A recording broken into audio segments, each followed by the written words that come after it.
பகவானுடைய புத்தி கமலமும் இருக்க முடியாது. மத்திய உலகம் பகவானுடைய இந்த பாதமும் தெரிவிக்க முடியாது. பாதாள உலகம் அப்படி தெரிவிக்க முடியாது. இதில் அடங்கியது சொர்க்க மத்திய பாதம். இதில் அடங்கியது உலகம் எத்தனை? கீழே 7 மேலே 7. அப்படி என்றால் இருக்க முடியாது. அதனால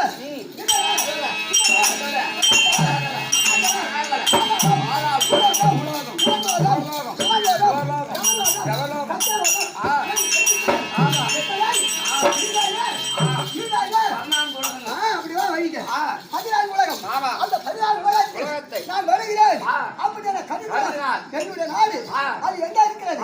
அப்படி என்றால் கீழே இருக்கிறாள் இல்லை நான் இல்லையா? ஆகாயத்திலேயே மக்களுக்கு இருக்கக்கூடாது. அது என்ன நாடு? சாயமாபுரி சந்திரமாபுரி. ஆமா ஆகாய கோட்டை கட்டி அதுல கொஞ்ச நாளைக்கு இருப்போம். பூமியில